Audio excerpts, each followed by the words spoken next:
Boa noite, pessoal. Tudo bem? Deixa eu compartilhar minha tela aqui com vocês. Boa noite.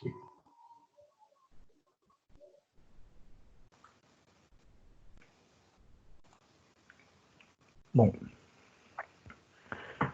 então hoje cola de hoje, a gente finaliza o conteúdo do primeiro bimestre. Tá? Bom, alguns recadinhos, assim. Não sei se vocês já receberam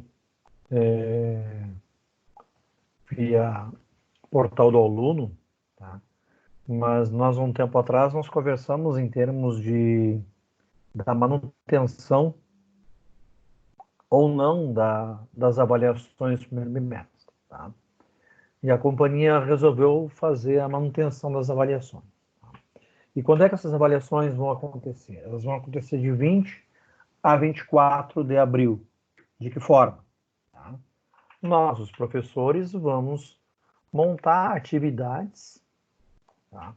E vamos disponibilizar para vocês no AVA, assim como tem aquelas questões diagnósticas que vocês preenchem unidade por unidade.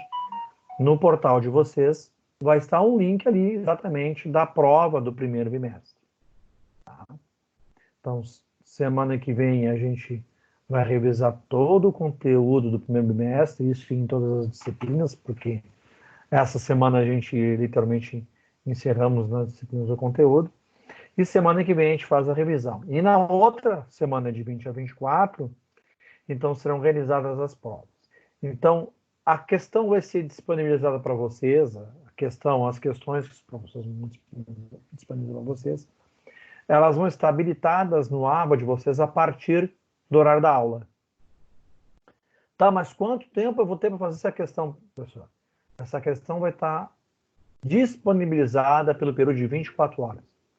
Então, vocês vão ter 24 horas para fazer aquela prova. Tá?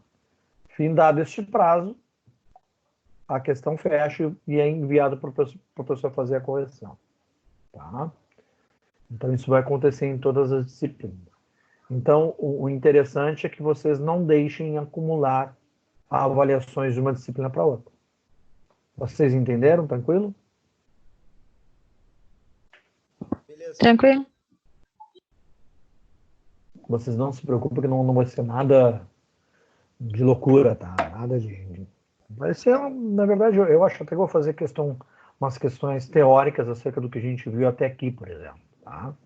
Não decidi ainda se eu vou fazer de verdadeiro ou falso, ou de múltipla escolha, mas vai ser mais ou menos por essa pegada aí, tá, gente? Então fiquem bem. É o professor que vai desenvolver o professor da atividade? disciplina que vai fazer a prova. Tá? Tá. Não se preocupem com isso. É diferente daquela de uma questão discursiva que vem pronto lá do AVA, não. É o professor da disciplina local que vai desenvolver a questão, tendo por base não só o material que ele está colocando no portal para vocês, também com o que ele está desenvolvendo com a disciplina ao longo do semestre com vocês, ainda mais com essa condição toda, a gente está fazendo as aulas virtuais, tá bom? Semana que vem vai ser aula de revisão, Fabrício? Aula de revisão, vamos fazer exercício de todas as unidades. Tá? E eu resolvi fazer uma coisa um pouquinho diferente. Oi? Desculpa, Elcio, fala. Vamos fazer uma revisão que vai cair na prova, né, Fabrício? Fazer uma revisão do conteúdo do primeiro bimestre. Beleza. Eu não decidi ainda o que eu vou fazer no primeiro bimestre. Vai cair o conteúdo do primeiro bimestre. Agora, o que vai cair, eu não sei ainda. Tá? Como tem um cara bom. Apavorado, tia, calma, cara. Não vem com essa do macetezinho. Macetezinho é tudo. Cara, tu é um cara bonzinho, tu não vai atrapalhar nossa vida. Tu acha que é fácil estar estudando assim online? Não, eu sei que não. Na verdade, assim, todos nós estamos aprendendo um pouco, né? Pô, gente, é verdade, eu tô fazendo uma dificuldade, que é difícil. Não. Assim, até para vocês terem ideia, por exemplo, hoje eu não consegui postar o vídeo da aula passada porque estava muito grande. Então, o YouTube está rateando para publicar. Claro, aí a gente começa a trocar ideia um com o outro, né? Verdade. Aí o professor Rodrigo me deu uma ideia que ele usa... Oi? Tá tomando uma água que o boi não bebe? Não, tô tomando um cafezinho. Não posso tomar água. Beleza para acordar. Então, assim, ele me deu uma ideia do que ele ia fazer. Ele baixou um codec e ele baixa a resolução um pouco do vídeo, mas ele baixa o tamanho. Por exemplo, o nosso vídeo da aula passada, ele ficou mais de 3 GB, ele está muito difícil do YouTube aceitar ele. Então, agora eu fiz uma transformação, ele ficou com qualidade boa, ele ficou com a qualidade de 1080 linhas para celular. E até você consegue olhar no celular mais fácil do que o vídeo anterior. E aí ele passou de 3 GB para 200 MB, então ele vai subir mais rápido. Então eu vou conseguir botar o vídeo da aula passada, já vou botar hoje para vocês lá. Tá? E também, para a aula não se estender muito, que eu acho que a aula passada foi um pouco extensa, assim, então eu vou fazer diferente. Eu vou dar a teoria, tá? E os exercícios que estão no final da aula, eu vou gravar vídeos da resolução deles e vou subir vídeo a vídeo depois. Tá? Então vocês têm a teoria, vocês vão estar com um exercício resolvido e mais o vídeo do exercício resolvido. Aí na aula que vem, quando a gente começar a aula, nós vamos justamente o quê? Começar a tirar dúvida em cima dos exercícios que eu tinha posto os vídeos resolvidos. Acho que vai ficar um pouco mais dinâmico, não vai ficar tão maçante para vocês, tá? E porque a gente acaba perdendo muito tempo, aí eu sou meio ratão nesse diabo dessa lousa virtual, né? A minha letra é feia para diabo, e aí eu consigo fazer essas correções de edição na lousa, e aí fica um vídeo mais enxuto e mais fácil para vocês entenderem, tá bom? Positivo. Então, vamos lá. Então hoje, se vocês se recordem, eu vou botar aqui bem no cantinho. Aqui. Na aula passada, nós tínhamos comentado o quê? Que nós íamos começar a trabalhar, tá, com a perda de carga. Tá? Nós estávamos trabalhando em questão de energia e conservação e o que acaba no sistema permanente ocorrendo de perda de carga. E eu falei para vocês em termos de acidentes em tubulações. Então, o que são acidentes em tubulações? Então, é tudo aquilo que faz com que eu perca energia no meu escoamento. Tá? Então, entra aí a rugosidade do tubo, entra aí uma curva, né? Entra aí um ponto de captação, se eu tenho um ponto de captação de borda de ataque com entrância, sem entrância, tipo de válvula que eu tenho. Então, é exatamente o que a gente vai ver na aula de hoje. Então, tá ali, ó. Então, como é que a gente classifica as perdas de carga, né?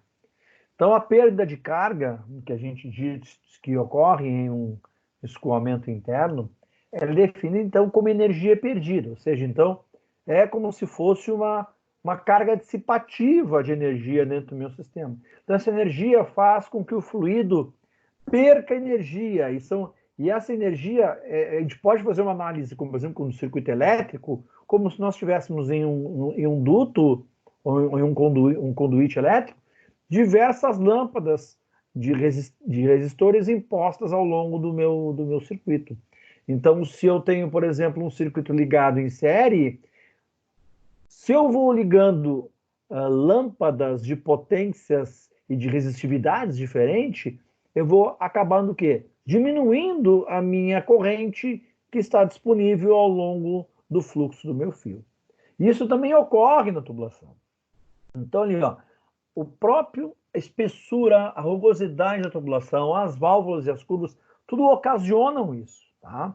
E a gente chama isso de perda de carga, ou seja, então, é uma conversão da energia mecânica potencial cinética que eu tenho no meu fluido, tá, em energia térmica, porque esse agito das moléculas dentro do meu tubo, justamente nesse ponto onde eu tenho um acidente, faz com que essa energia mecânica se transforme em energia térmica e eu perca a energia do meu fluido. Então, o que ocorre? Eu tenho uma perda de carga, e essa perda de carga a gente acaba quantificando ela no que a gente chama de uma altura. Então, é uma carga distribuída, é o quanto que essa energia, em termos de altura, em termos de energia potencial, eu acabo perdendo na transmissão de potência do meu fluido. Tá? Então, olha lá. Ó. Então, a gente diz que um fluido ideal, né, a gente diz que a conversão a equação da conservação de energia, ele te diz o quê? Que a energia H no ponto 1 é igual a energia H no ponto 2, mais as perdas de carga entre o ponto 1 e o ponto 2. Então, H aqui representa exatamente a minha energia total, né? A minha energia potencial, e o H minúsculo representa as minhas perdas de carga. Então, essa aqui, na verdade, é uma simplificação da equação de Bernoulli. Tá? E essa equação aqui nós vamos usar para o resto do semestre para todos os nossos escoamentos. Aqueles gráficos que a gente viu na semana passada, a gente acabou usando muito eles, e a gente vai usar muito eles justamente para descobrir o quanto que na perda de carga que nós vamos ter ao longo do meu circuito, vai me propiciar ou energia no ponto 1 ou energia no ponto 2. Então, vamos lá. Ó. Então, por exemplo, tá? Quando eu estou falando em termos de atrito do fluido com o meio, tá? Esse atrito se dá através do fluido, né? Então, esse aumento de energia ele pode ser quantificado, então, por exemplo, uma medição de temperatura ou por uma medição de pressão, porque nosso escoamento ele é incompreensível. Então, a gente consegue verificar essas diferenças. Então, a gente chama que o nosso Q1, né, ou seja, a minha vazão no ponto 1 tem que ser igual à vazão no ponto 2. Portanto, a energia total do escoamento, tá, ela diminui. Então, se ela está diminuindo, é porque eu tenho uma perda de carga neste meio do caminho. Já que eu não estou comprimindo, não estou fazendo nenhuma transformação de volume, porque ele é incompreensível. Então, toda a variação de energia que eu tiver no meu trecho, eu vou atribuir a esta variação de energia à minha perda de carga. E aí eu tenho que levar em consideração que ao comprimento da minha tubulação, o comprimento do meu duto, tá? E fazer uma correlação deste comprimento com a área deste duto.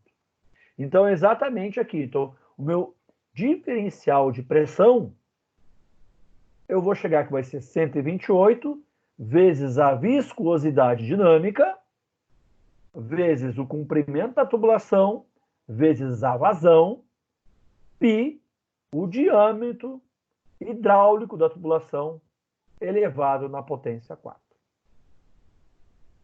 Nós também podemos dizer que a minha perda de carga, deixa eu aceitar um colega de você aqui só um pouquinho.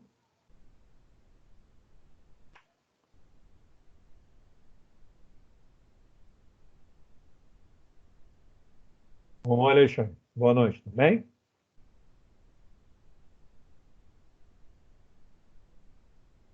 Estamos dando seguimento.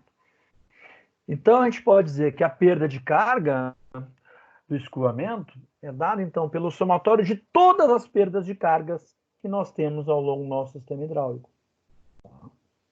Então, aqui, ó, eu posso dizer, então, que a minha perda de carga total no trecho 1 até o trecho 2, eu posso ser, por exemplo, que a perda de carga total em relação ao meu comprimento, ou seja, minhas perdas de carga em relação ao L do duto, e a minha perda de carga total das obras, dos acidentes específicos que eu tenho. Tá? Então, olha lá. Ó. Então, esse H de D aqui, que é o tipo de perda de carga que ocorre ao longo de dutos retos e com uma seção constante, devido ao atrito do fluido com a parede interna do conduto, das partículas do fluido e com as perturbações que ocorrem deste fluido, como, por exemplo, a rugosidade do meu tubo. Tá? Então, tá ali, ó. Então, eu tenho que o meu H de D, então, minha perda de carga num duto reto, vai ser o quê? O meu fator, tá, geométrico de escoamento, que é 64 dividido pelo número de rêmos. Depois a gente vai ver aqui, tá? Porque isso aqui a gente vai ter lá nós vamos ter lá pelo nosso diagrama de Darcy, tá? Diagrama de Moody, nós vamos achar o diagrama de Darcy, Vamos determinar o número de Reynolds do meu escoamento, conforme minha vazão. Vamos achar pelo fator de atrito de Darcy, nós vamos achar pelo escoamento, pelo diagrama de Moody. Então tá lá. Então essa aqui então é a minha forma de perda de carga para um duto reto, ou seja, eu não tenho curva aqui, tá, gente? Então olha aqui, ó, se eu não tenho curva, eu vou simplesmente correlacionar meu fator de atrito pelo comprimento da tubulação, pelo diâmetro e a velocidade de escoamento. Tá? Então, o diagrama de Moody, tá? Eu vou obter o quê? Um nosso fator de atrito, que somente é uma função do número de Reynolds, ou seja, independente da rugosidade.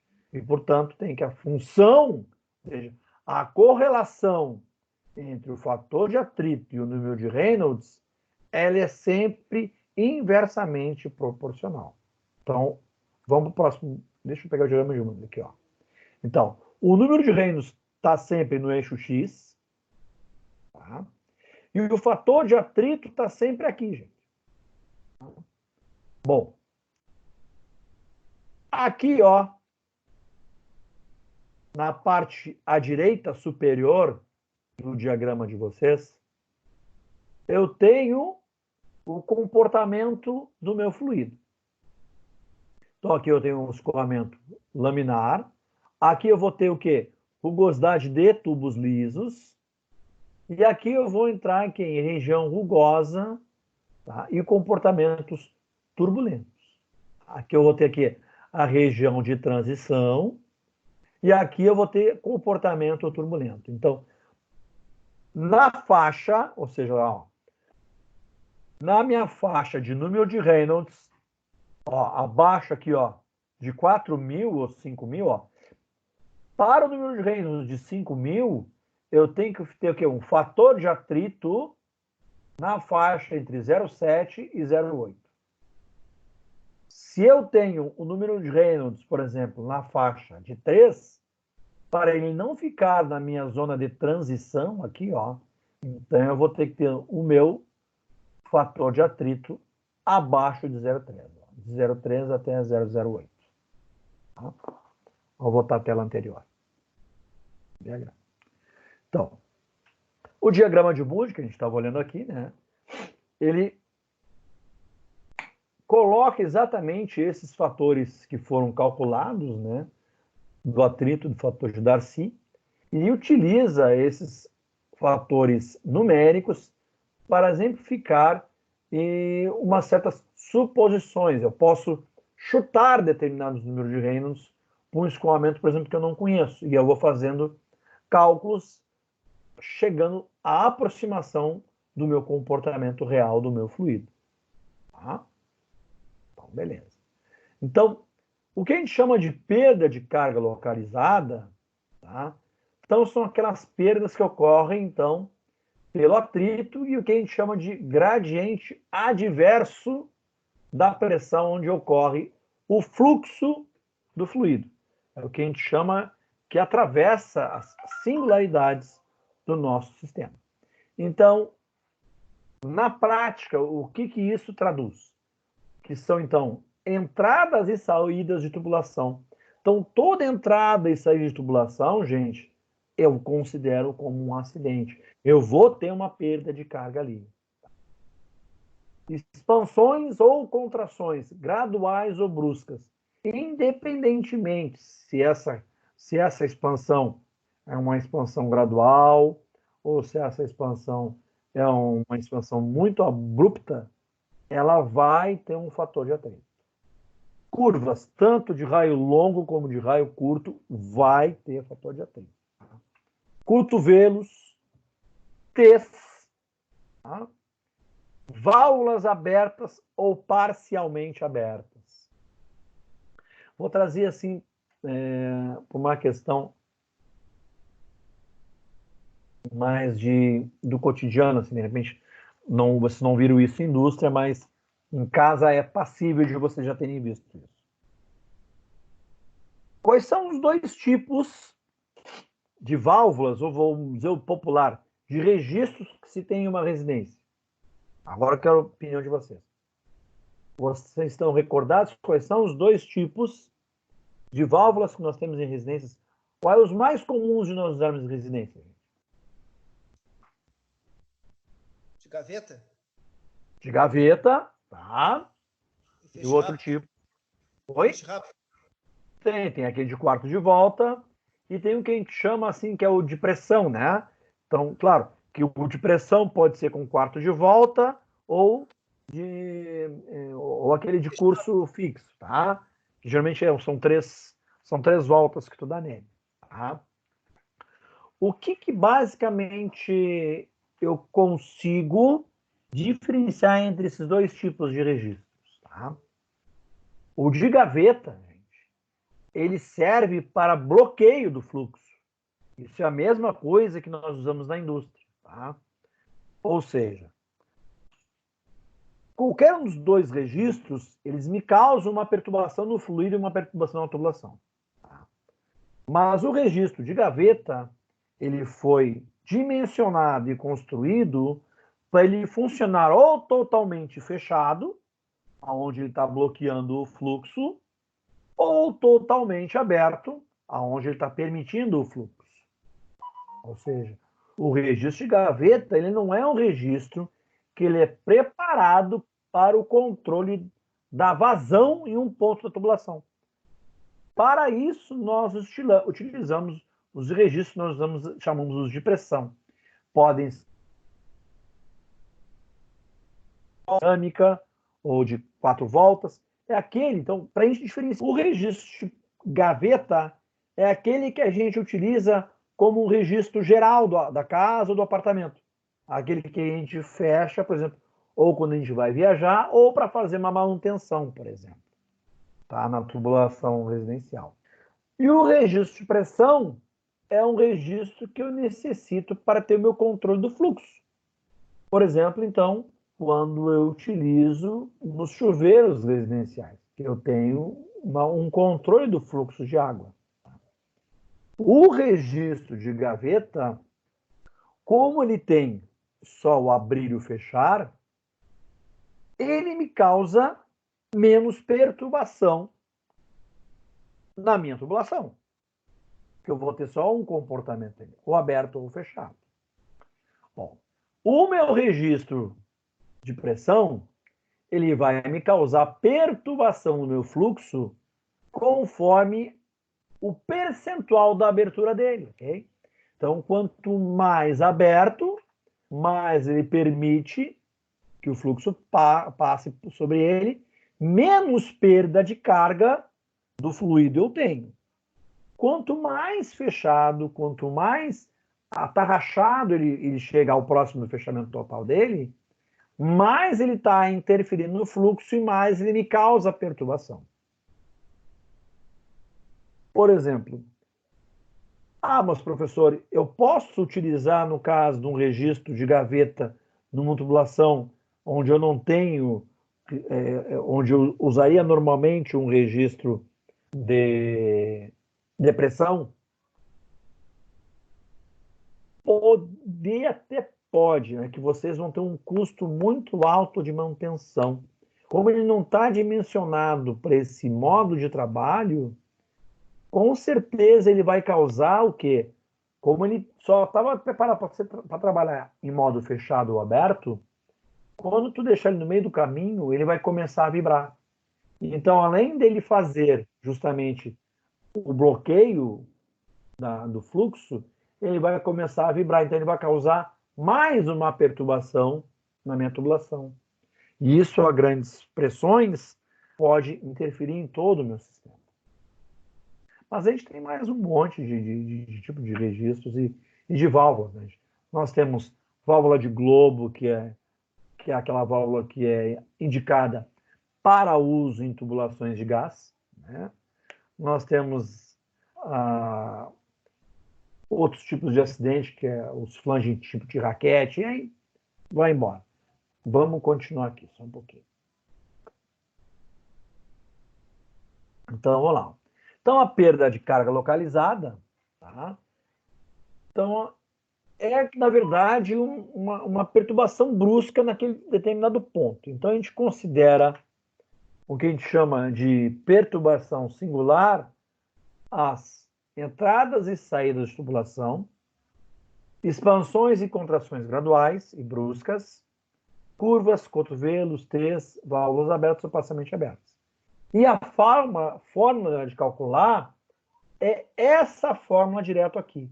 A única coisa que vai variar é o meu coeficiente forma, e isso é tabelado, tá, gente?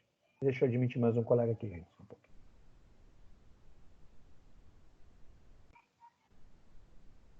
Boa noite, João. Tudo bem? Boa noite. Então, essa fórmula aqui é a fórmula que quantifica o quê? A quantidade de energia em metros, em altura, tá? Para, então, essas minhas perdas localizadas. Então, vai variar somente nessa forma meu K, que ele é tabelado. Tá? Então, depois mais a gente tem as tabelas para a gente olhar. Então, o coeficiente forma ele é encontrado nessas tabelas e gráficos específicos para cada tipo de acidente que a gente está trabalhando.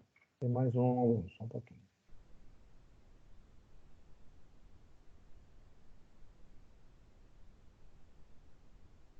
Boa noite, Davis. Tudo bem? Vamos seguir. Então, a forma de a gente calcular a perda de carga localizada é pelo comprimento equivalente daquela estrutura. Tá? Então, esses comprimentos equivalentes, surgiu aí o K. Então, eu tenho o fator de atrito daquele meu componente, eu tenho o comprimento daquele meu componente e eu tenho o diâmetro daquele componente. Então, através desses três fatores aqui que se tabelou o K para cada tipo de estrutura.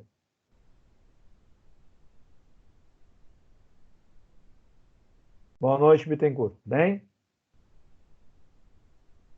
Boa noite, beleza? Então, tá.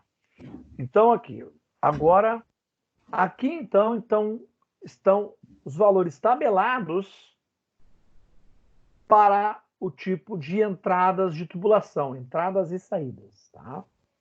Então, uma tubulação onde eu tenho uma reentrância, ou seja, onde eu tenho, por exemplo, um tanque, e essa minha tubulação adentra ao meu tanque, onde está armazenado o meu fluido. Então, eu vou ter o quê? Como se fosse uma parte da estrutura entrando, seja lá 1 milímetro, 2 milímetros, 10 milímetros, tranquilo. Então, o meu coeficiente de forma para esse tipo de esquema vai ser 0,78. Então, na minha fórmula ali, eu vou usar o quê? Que é a minha perda de carga localizada para que a minha entrada, reentrância de tubo, vai ser o 0,78 vezes o quê? Vezes o fluxo do fluido, 2 mg ao quadrado. E o Fabrício, Oi. esse K, ele é tabelado, né? Daí, Tabelado. quando eu estiver lá na avaliação e essa informação, ela vai vir no exercício ou vai ter a tabela no final? Não, isso aí é dado, ou vai ser dado no exercício, ou vai ser dado em tabela no final do exercício. Tá, obrigada. Gente, vocês não precisam calcular essas loucuras de formulismo. O que eu quero é que vocês saibam usar. Tá? Eu não vou fazer vocês decorar. Tá? Mesmo porque a gente utiliza a tabela em cálculo de dia a dia. Tá? Eu quero que vocês saibam usar conceitos. Tá? Bom, borda viva, ou seja, a minha tubulação vai estar extremamente faceada com o meu tanque. Tá? Então, o meu fator de atrito, o meu coeficiente K é 0,5. Bom, o que é mais complicado é isso aqui, tá, gente?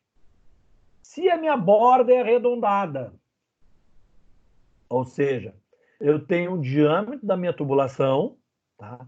E eu não tenho a borda viva aqui, ó. Tá? Eu tenho um raio entre a tubulação e a face do meu tanque. Então, eu vou ter que ver o quê? Qual é a relação que eu tenho entre o meu raio e o meu diâmetro. E o raio é o raio, entre a tubulação e a face do tanque, e o diâmetro é o diâmetro da tubulação onde o fluido é escoado. Bah, mas peraí. E se eu achei uma relação aqui, vou dar um exemplo para vocês, de 0,4 aqui. Como é que eu vou calcular isso aqui? Se eu achei aqui, em vez de eu achar 0,2 ou 0,06, como é que eu vou fazer aqui se eu achei 0,04 aqui? Dá para fazer uma relação entre os dois, não dá? Exatamente. Entre os Vou fazer uma valores regra aproximados ali. Perfeito. Isso aí. Regra de 3. Tá? Ou melhor, vocês sabem interpolar?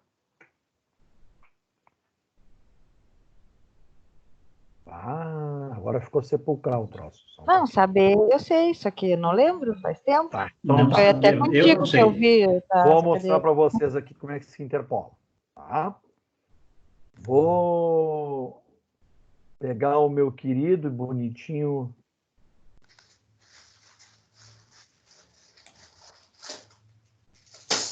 Agora tem que pedir paciência para vocês, né? Porque eu vou usar a lousinha, aquela que vocês adoram, que eu desenho que nem um retardado. Porque a gente tem que usar muita interpolação quando a gente usa tabelas, tá, gente? Tabelas e gráficos, a gente acaba indo muito se socorrer em interpolação. Eu vou ensinar, ou vou relembrar, por exemplo, para a Fabrícia, que já viu isso comigo, como é que se faz isso de uma forma bem tranquila. Tá? Vamos lá.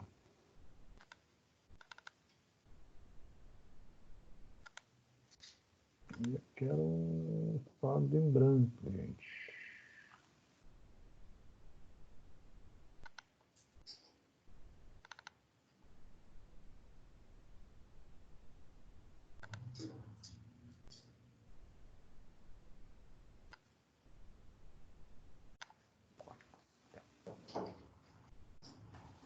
Vamos ver aqui.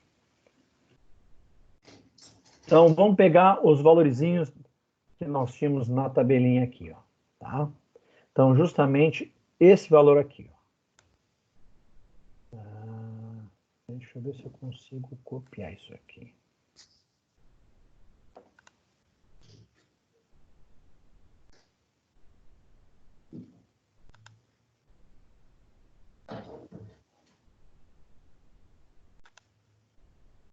Quero ver se eu corto e jogo lá para dentro para botar um valor mais ampliadinho para você ver. Ah, tá. Pode.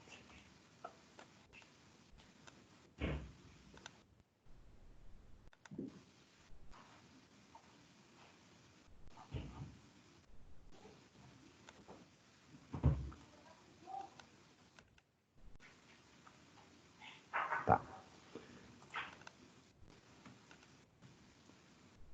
Ele não vai conseguir colar aqui no whiteboard. Tá, vamos ver aqui então. Eu tenho que a relação aqui, ó. É o raio por diâmetro e o K. Então, quando nós tivermos aqui 0,02, 0,02, o meu K aqui vai ser 0,28.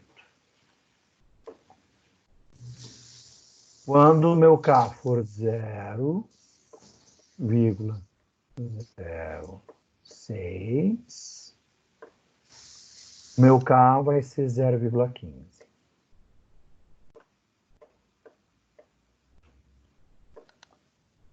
Bom, o que nós temos? Que isso aqui é uma relação linear, tá? Então, a interpolação nada mais é do que a gente tentar fazer dentro desses pontos aqui com que eu encontre um ponto médio. Por exemplo, se nós fizermos um gráfico aqui, ó, para vocês entenderem aqui, ó.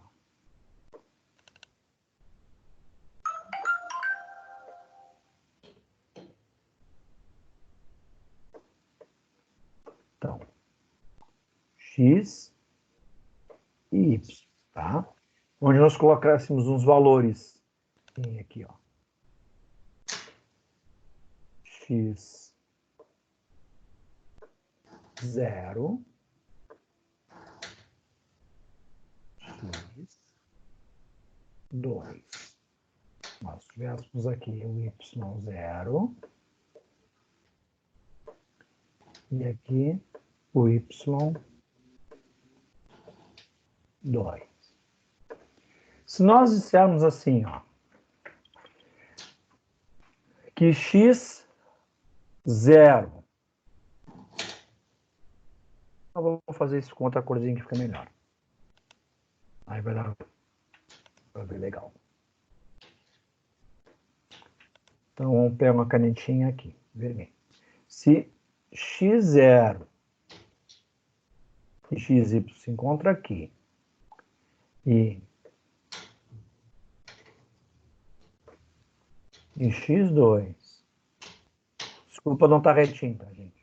Bom, daqui eu posso dizer o quê? Que eu tenho uma reta proporcional, tá? Mais ou menos proporcional. Eu posso tentar achar uma correlação no meio desses dois pontos, que seria justamente quem? O x1 e o y1. Tá? Então, vou fazer com uma outra corzinha aqui ainda. Então, eu posso dizer que meu x1 vai estar mais ou menos aqui em x1. Tá. Tá, mas como é que eu coloco isso em termos de fórmula, tá, gente? Nós vamos usar esse formulismo aqui, ó. Que o x2 menos o x0, razão em proporção. Então, x2 menos x0 está para quem? y2 menos o y0. Tá? Igual, então, eu tenho uma razão e agora eu tenho que ter uma proporção a essa razão. Assim como x1 menos o x0 está para y1 menos o y0. Então, isso é interpolação. Então, se nós dissermos que, que a minha relação entre o raio e o diâmetro é o x0 aqui e o x2 aqui, eu vou dizer que o meu K vai ser aqui o quê? O x, o y0 e o y2. Então, qual é o valor de K? Olha aqui, ó.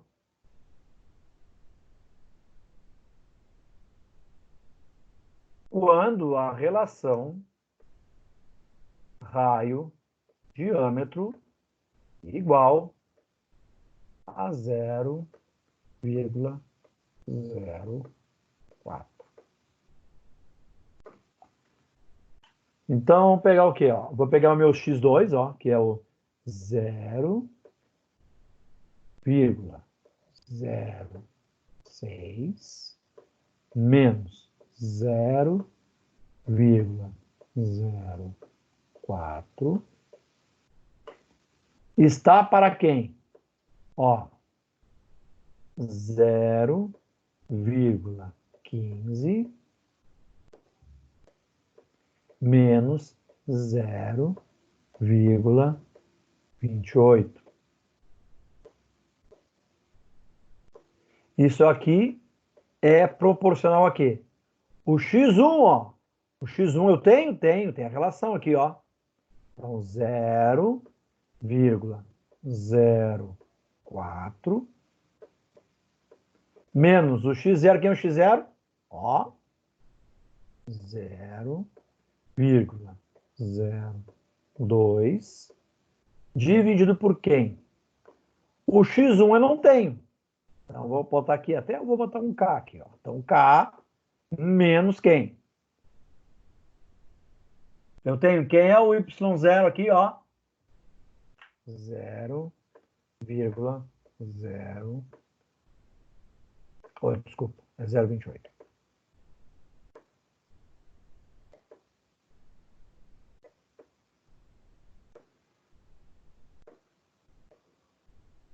Bom, aqui vai dar em cima 0,02. Quanto é que dá aqui embaixo, gente? Menos 0,13, né? Aqui dá 0,02.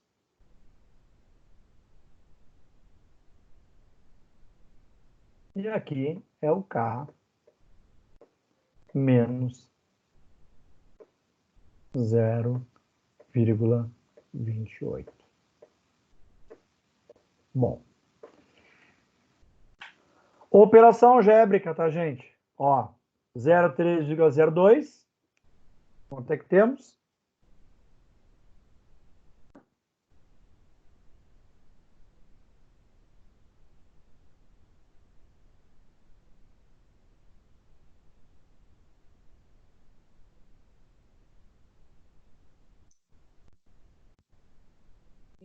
Dois 2,6 menos na 0,3.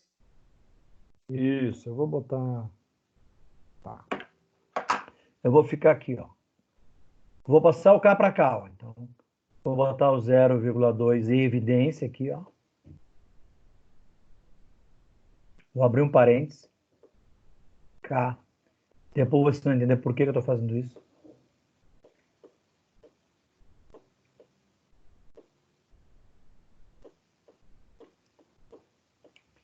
Então, isso aqui vai dar 0,0026.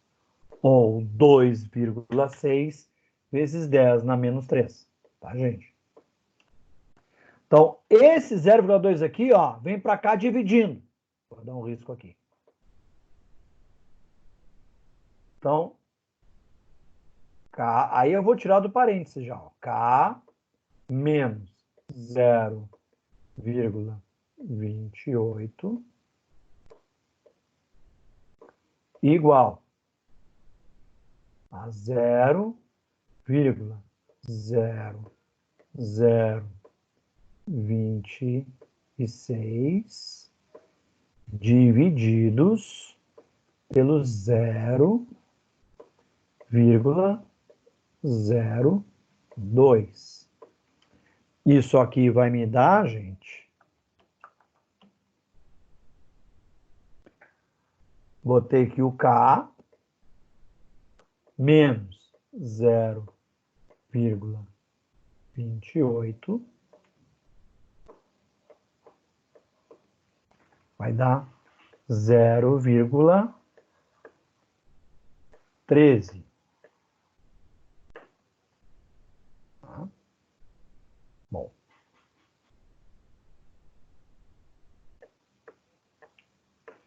Agora eu vou querer que vocês cheguem a uma conclusão comigo. Então, 0,13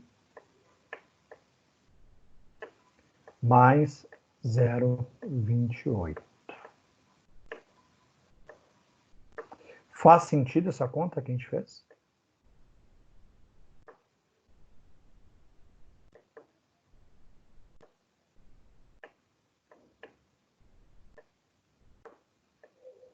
Faz sentido eu ter encontrado um número maior? Os números não mentem, né? Não faz sentido, Elson. Esse gráfico está ao contrário. Então, na verdade, nós vamos ter que realocar esses nossos pontos aqui. Por isso que eu quero que vocês interpretem o resultado. Vamos apagar e vamos fazer de novo. Olha lá. esta nossa curva aqui, ela é uma curva, tá, com uma deflexão negativa, não é uma deflexão positiva. Correto? Em termos matemáticos, tá? Então, vamos apagar e vamos fazer lá de novo.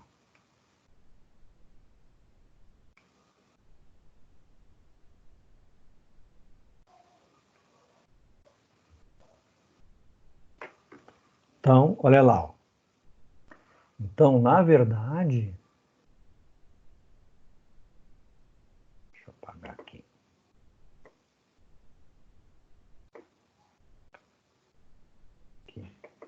O meu y0 está aqui. E o meu y2 está aqui, ó. Então, aqui. Ó,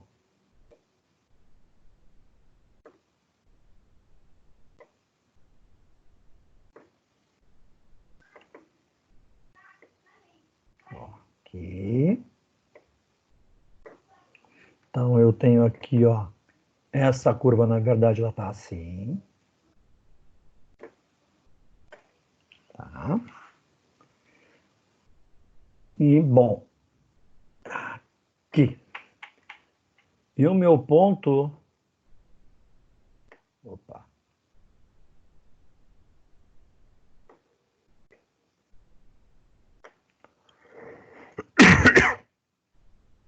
Y1 está aqui. Bom, como é que nós vamos formular agora isso? É na mesmo raciocínio. Sempre o maior menos o menor, tá, gente? Então, eu vou dizer isso aqui, ó. Que meu x0 menos x2 está para o y0 menos o y2, tá? Assim como x0 está para x1, como y0 está para y1, tá? Vamos substituir os valores. Vamos lá. O meu x0 vai ser quem aí, ó? 0,02 menos o 0,06 divididos por quem? 0,28 menos 0,15 igual a quem? X0 aqui é 0, opa,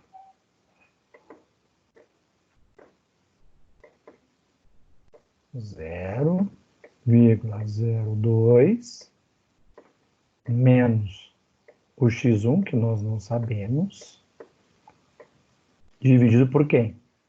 O x0. Ah, não, nós sabemos, isso aqui é 0,04, perdão.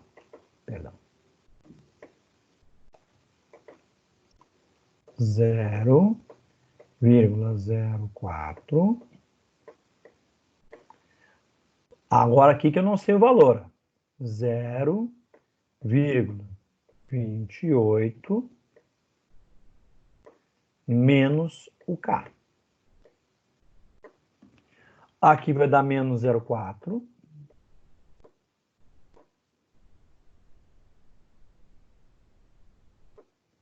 Divididos por 0,13.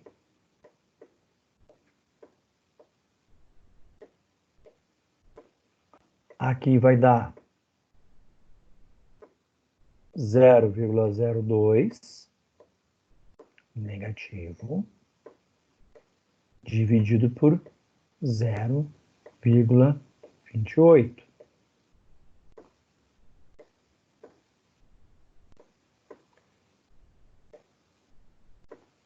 Menos K. Tudo bem. Posso cortar esses sinais aqui, tá, gente? Tranquilo. Então, vou ficar lá, ó, com 0,04, mas eu não vou deixar. Só para a gente ter tranquilidade algébrica. 0,28 menos K igual a quem? Menos 0,2 vezes, então dá menos 0.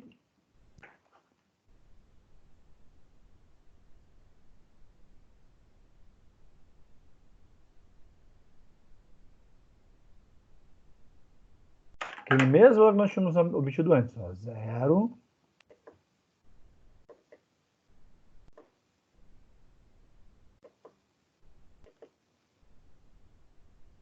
0,26 negativo.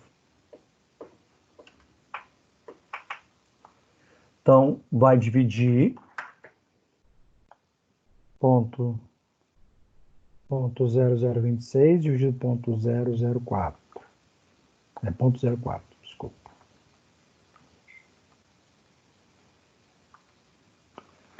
Então, isso aqui eu tenho 0,28, desculpa.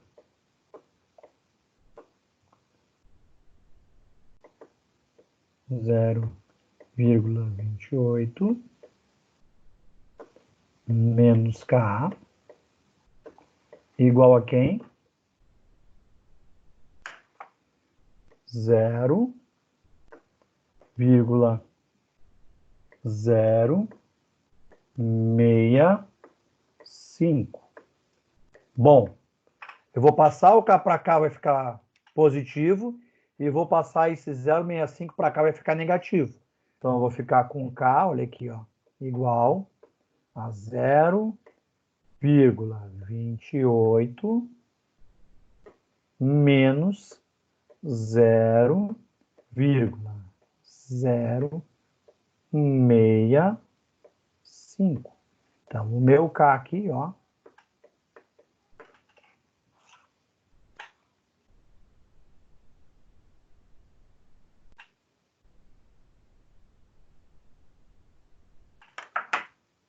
zero vírgula 215.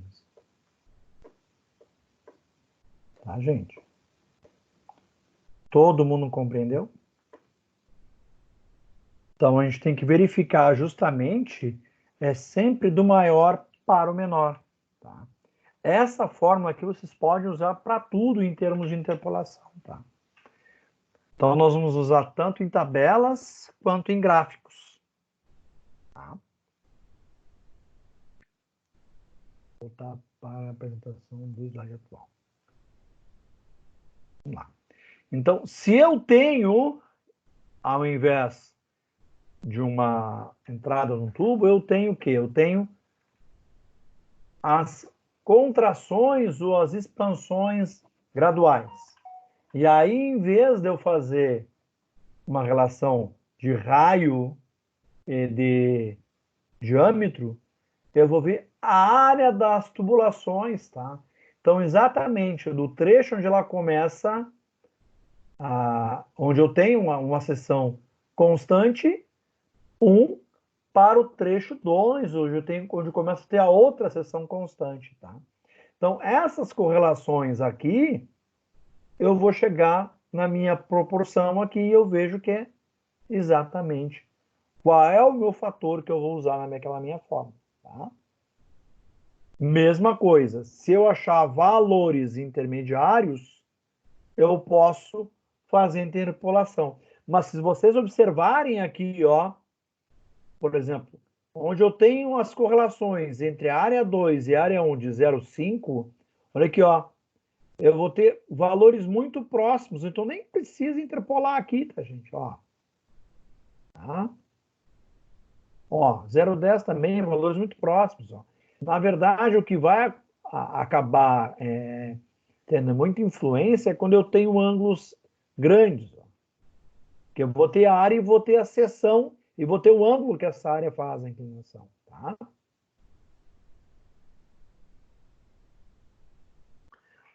Bom, contração e expansão brusca. Então, aqui é uma contração e expansão gradual e uma contração e uma expansão brusca. Vou dizer, vamos dar um exemplo. Eu tenho uma tubulação de meia e eu soldei lá botei que a gente chama lá um nípel de 3/4 para meia, por exemplo, e seguir com uma tubulação de meia. Então, isso é uma contração brusca ou uma expansão brusca. Então, aí nós vamos ter que ver pelo gráfico. Tá? Aí nós vamos ter que ver a relação, a mesma relação das áreas, só que nós vamos ter que entrar isso aqui com os gráficos. Tá? Nos gráficos. Ó, tá? Curva de raio de 90 graus. Curva de raio de 90 graus, nós também utilizaremos gráficos. Então, nós vamos verificar o que na curva de raio de 90 graus? O diâmetro da tubulação pelo raio dela. Tá? Então, aqui embaixo eu tenho a minha relação. Tá? E aqui eu vou ver de quanto está angulada aqui. Ó. Tá? E eu vou tirar o meu K aqui. Ó. 0,2, 0,4, 0,6. Essa curva, então, eu posso ter uma curva de 45, ou seja, eu teria uma curva até aqui, né? Eu tenho uma curva de 90, que é o joelho, né, gente? Ou eu tenho uma curva de 180, ó. Por isso que ela está nos dando aqui, ó, 45, 90 ou 180. Vocês me entenderam? Entenderam por que essas três linhas aqui, gente, no gráfico? 180, 90 e 45. O que está mostrando a figura aqui é um joelho, ou seja, uma curva de 90 graus. Então, para essa figura aqui... Opa, desculpa. Para essa figura aqui, eu usaria a minha linha do centro. Eu verificaria o quê? O diâmetro da tubulação pelo raio dela e usaria a linha do centro para pegar o meu fator aqui, ó, meu fator K aqui. Tá? Bom, coeficiente de atrito para diversos tipos de cotovelos, T's, é dado pela essa tabela. Tá? Então, se eu tenho ali, ó, o diâmetro aqui está em polegada, tá, gente? Então, eu tenho os cotovelos, então ali, ó, 45, 90, 90 de raio longo, ou 180 raio longo, e aqui eu tenho rosqueada ou flangeada. Quem é que sabe a diferença disso aqui, rosqueada e flangeada?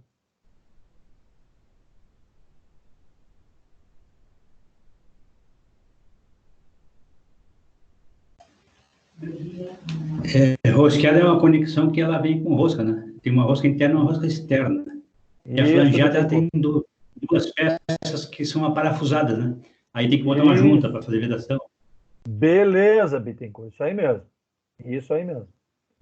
Na rosqueada, o pessoal vai acabar usando um polímero para fazer a vedação, né?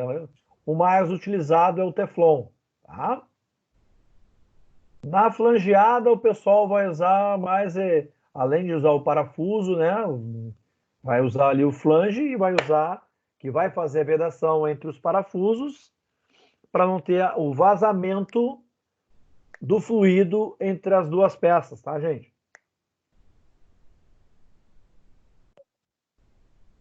Aí vai usar uma junta de papelão. Vai usar uma junta que é o flange. Isso. Uma junta de papelão, uma junta de couro, de borracha.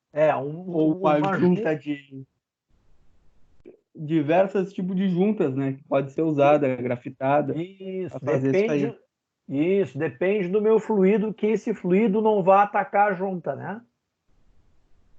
Exatamente. A vantagem, por exemplo, de a gente tem de usar esses tipos de tubulações flangeadas, por exemplo, se eu quero fazer o isolamento de uma área industrial, eu posso colocar um flange na forma de raquete, onde ele é fechado, e que eu consigo, por exemplo, isolar uma determinada área da minha fábrica se eu não tenho instalado ali, por exemplo, uma válvula, tá?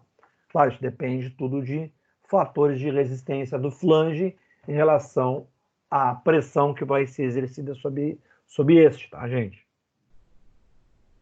Bom, ali, ó, coeficiente gaveta para algumas válvulas, tipo globo, gaveta, válvula de retenção, tá? Conforme, então tá ali, ó.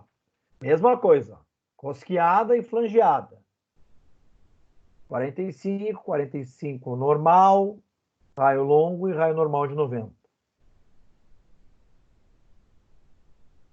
Bom, cálculo para válvulas parcialmente abertas. Tá?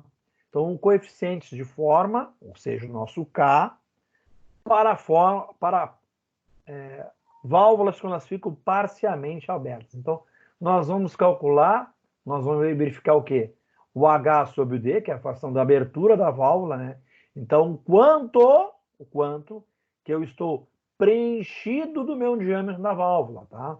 Se ela vai estar aberta 1/8, meia, 3/4 de abertura e assim sucessivamente. Então, aqui está a relação, ó, de abertura, ou seja, 1/4, 30%, 40%, 60% a 90%. Por que 100%? Não tem, porque 100% ela vai estar fechada. Tá, gente? Então, aqui está o meu fator de K conforme o coeficiente de abertura. Bom, aqui nós temos, ó, para cada tipo de válvula, o que acontece. Bom, o que é a válvula de globo, né, gente? A válvula de globo é aquela válvulazinha de espera, pode ser usada em líquidos, mas ele é muito utilizado em gás, tá? Então, ela é usada para fluidos gasosos. O disco é o nosso, comumente usado, nosso registro de pressão, que a gente chama, que ele tem um componente que ele sobe e desce no curso dela, onde ele tem um disco na ponta do nosso castelo, que a gente chama, né? Onde ele vai com o material que ele faz a vedação quando ele encosta no fundo da válvula. Tá? A gaveta, como a gente mesmo está dizendo aqui, é uma comporta que baixa. Tá?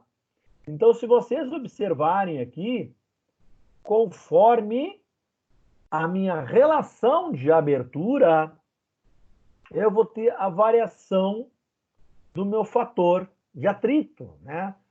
Proporcional ao seu layout. Tá? Se vocês olharem aqui, ó, fatores, eles ficam com fatores muito próximos, com cerca de 40% de abertura, ó, onde praticamente as 3 curvas de comportamento se encostam, num fator de atrito que varia entre 6 até 7,8 aqui mais ou menos. Tá? Bom, retomando com alguns contextos, então, né, quando nós falamos dos fabricantes de bombas e de turbinas, né, isso está na solução um problema desta unidade, tá? Da seção 2, unidade 3. E que o dono dessa empresa, Sistema Hidráulico, ele faz uma proposta de vocês e quer justamente que vocês determinem a carga localizada no circuito. Então, ele nos lembra o que é? Que a vazão, né, é a velocidade do fluido que passa por uma determinada área. Então, metro cúbico por hora. Beleza. Então, a partir das características da nossa tubulação, né, a gente pode calcular o nosso número de Reynolds. Então, conforme o quê?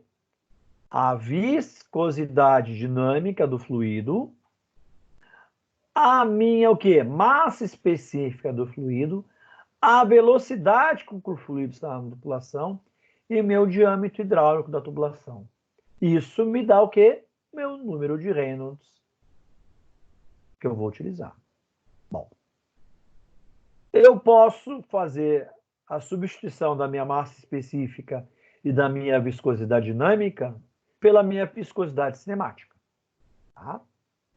Então, se a gente souber qual é a rugosidade da tubulação, a gente consegue calcular a minha rugosidade relativa.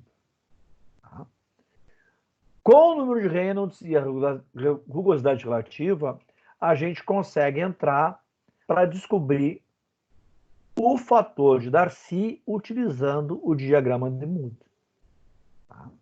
E aí a gente vai conseguir ter a perda de carga da nossa tubulação.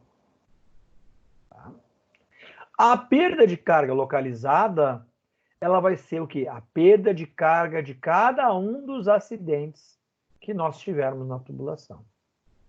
Então, a perda de carga total na tubulação, ela vai ser calculada o quê?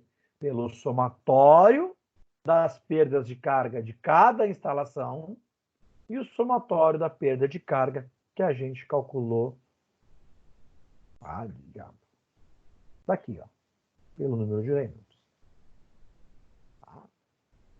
Bom, eu botei aqui uma série de 3 exercícios, tá? Eles já estão resolvidos, estão com respostas. Tá? Eu, como disse no início da aula, que alguns não estavam ainda, eu vou fazer uma dinâmica um pouco diferente, para ela não ficar tão grande no portal e não ficar tão enfadonho. Eu quero que vocês resolvam os exercícios e eu vou agora, até amanhã de tarde no máximo, eu vou colocar um vídeo de resolução de cada um dos exercícios. Tá? Na aula que vem, da semana que vem, que é a nossa aula de revisão, nós já vamos começar com a revisão desses exercícios. Tá? Ver se vocês conseguiram fazer, se vocês entenderam as respostas que estão fixadas aí. Então, Elson, olha o exercício antes de olhar a resposta, tá?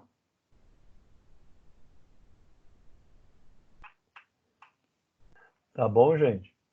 Então, assim, alguns assuntos que eu quero relembrar lá do início, quando não estavam todos presentes ainda, tá? Então, aqui na aula de hoje, encerra a teoria do primeiro bimestre. A aula que vem vai ser só de resolução de exercícios. Tá? Na outra semana, na semana de 20 a 24, e isso vai ser para todas as disciplinas, a gente vai fazer prova com vocês no aula. Tá? Como prova? Sim. A gente vai fazer uma questão, uma ou duas questões, vai ficar a critério do professor, e nós vamos disponibilizar no AVA para vocês.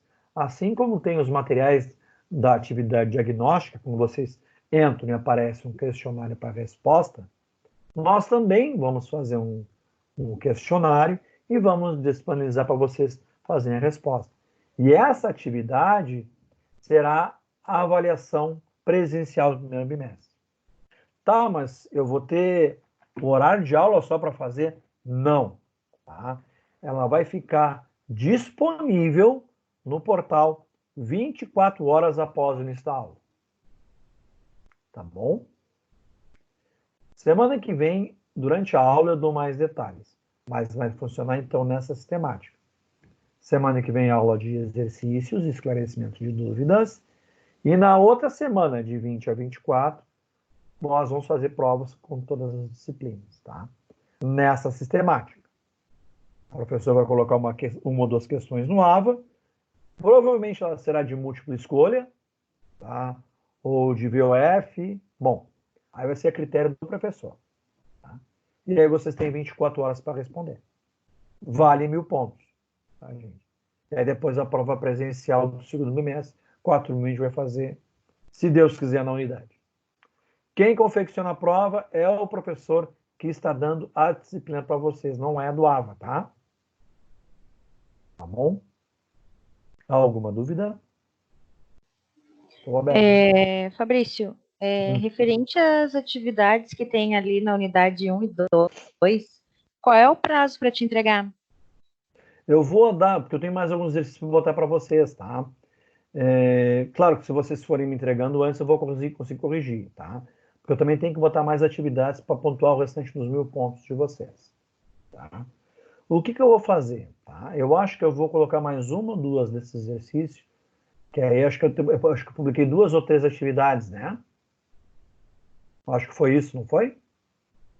Eu vi 2 ali por enquanto, não. Então tá, então vamos fazer o seguinte, tá? Olha só, que bônus eu vou dar para vocês, que barbada, tá? Olha aqui, ó. Eu vou botar mais uma atividade para resolução, e essa atividade de resolução vai ser a 3, para vocês me entregarem até sexta-feira que vem. Então eu vou botar essa atividade no máximo até sábado. Tá? E aqui, ó, a atividade 4 e 5 avaliativa, que é o que está colocada lá, como vocês vão ver, que tem a atividade 4 e 5 para realizar. A atividade 4 vai ser acesso total a todas as atividades da unidade 1, ou seja, acessar os materiais, baixar e fazer os questionários diagnósticos. E a atividade 5 vai ser da seção 2. Então, quem fizer todas as atividades da unidade 1 e da unidade 2, já vai ter aí 400 pontinhos no amor. Tá? Cada atividade vale 200 pontos. Tá bom? Tentem me entregar, por favor, tá? As que já estão publicadas até segunda-feira. Tá? A 1 e a 2. Vou abrir o prazo de novo para quem não me entregou ainda. Então, atividade 1 e 2, para quem não me entregou ainda, até segunda-feira. Ah, desculpa, gente, me esqueci de desligar essa porcaria aqui. E é o Bruno Ladeira me chamando. Tá? Então, quem não entregou a atividade 1 e 2, até segunda-feira. A atividade 3, que eu vou colocar no portal até sábado, até sexta-feira. Mesmo porque vai ajudar vocês a estudar para a avaliação entre o dia 20 e 24. Tá bom? E a atividade 4 e 5 eu vou valorar pelos acessos totais da unidade 1 e da unidade 2. Tá bom? Tá certo. Tá, gente. Bom final de semana, bom feriado. Até logo, gente. Igualmente. Obrigado, igualmente. Boa noite, Boa noite, obrigada. pessoal. Bom final de semana. Boa noite.